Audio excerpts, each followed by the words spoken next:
ایک بزرگ تھے، وہ دریا کنارے وضو کر رہے تھے۔ ایک بچھو تھا جو ایک لکڑی پر تیرتا ہوا، کبھی پانی کے ہچکولوں سے وہ ڈوبتا بھی اور کبھی لکڑی کو تھام لیتا، یوں پانی کے بہاؤ پہ جا رہا تھا۔ تو ان بزرگوں نے دیکھا تو ہاتھ ڈال کر کے اس کو نکالنا چاہا، تو اس نے اپنی فطرت کے مطابق ان کے ہاتھ پہ ڈنگ مار دیا۔ درد کی شدت سے ہاتھ جھٹکا تو وہ گر گیا، تو پھر ڈوبنے لگا تو پھر پکڑا اور پھر اس نے ڈنگ لگا دیا۔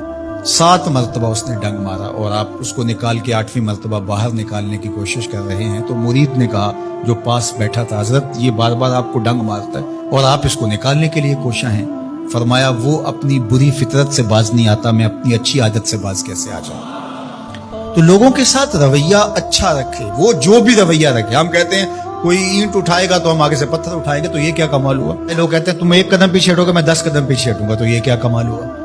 تم کہو میاں تم جتنے مرضی قدم پیچھے ہٹو، میں بھاگ کے تمہارا دامن پکڑ لوں گا، تمہیں جانے نہیں دوں گا، ایک دن تجھ کو بھی جیت لوں گا محبت کے زور پہ۔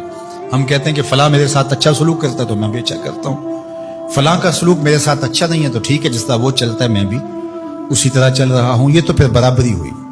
اگر کوئی برائی کے ساتھ معاملت کرتا ہے تو آپ بھی اس کے ساتھ ایسے ہی کرتے ہیں، تو برائی میں برابر ہے۔ اور اگر آپ کے ساتھ کوئی اچھا سلوک کرتا ہے تو آپ بھی اس کے مقابلے میں اچھا کرتے ہیں، تو پھر بھی آپ برابر ہیں، لیکن اچھائی میں برابر ہے۔ تیسری صورت یہ ہے کہ کوئی آپ سے اچھا سلوک کرتا ہے اور آپ اس سے برا سلوک کرتے ہیں، یہ بدترین صورتحال ہے۔ اور سب سے بہتر صورت کیا ہے کہ کسی کا رویہ تلخ بھی ہو، کسی کا انداز نامناسب بھی ہو، کوئی آپ کے ساتھ برا سلوک بھی کرتا ہو لیکن آپ اس کے ساتھ اچھا سلوک کرتے ہیں۔ خون کا رشتہ ہے، دودھ کا رشتہ ہے، وطن کا رشتہ ہے، ہمسائیگی کا رشتہ ہے، آپ کے ساتھ اس کی تعلق داری ہے، آپ کے آبا و اجداد کی آپس کے اندر سانجھ تھی اور آپ اس کو نبھا رہے ہیں، تو یہ ہے بہترین رویہ کہ کسی کا کوئی بھی رویہ ہو آپ اس کے ساتھ اچھا رویہ اختیار کرتے ہیں۔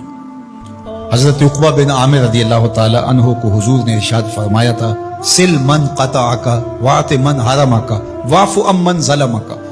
اے عقبہ بن عامر، جو تجھ سے تعلق توڑے تو اس سے تعلق جوڑ، جو تجھے محروم رکھے تو اس کی جھولیاں بھر دے، اور جو تیرے پہ زیادتی کرے تو اس کو معاف کر دے، اس سے درگزر فرما۔ یہ بہترین کردار ہے جس سے ایک اچھا ستھرا پاکیزہ اور مناسب معاشرہ ترتیب پاتا ہے اور ترکیب پاتا ہے۔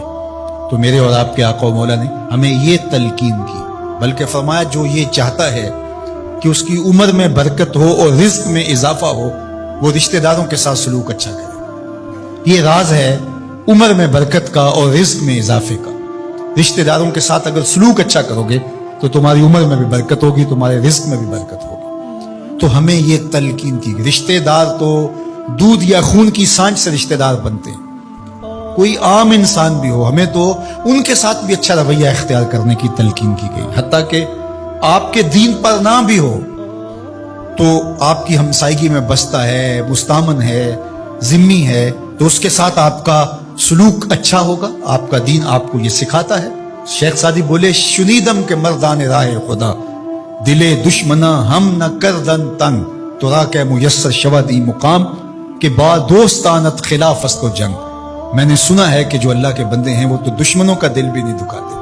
تجھے تصوف کے مراتب رفیع کیسے نصیب ہو سکتے ہیں؟ تو اپنوں سے جنگ چھڑ کے بیٹھا ہے، تو اپنوں کے گریبان پھاڑ رہا ہے، اپنوں کی پگڑیاں نوچ رہا ہے، اور تو اپنی رشتہ داریوں کو توڑ رہا ہے، تو اپنے ہم منصبوں کے ساتھ الجھاؤ میں مبتلا ہے، اپنے ہم مسلکوں ہم مشربوں کے ساتھ تیرا الجھاؤ چل رہا ہے، تیری لڑائی چل رہی ہے۔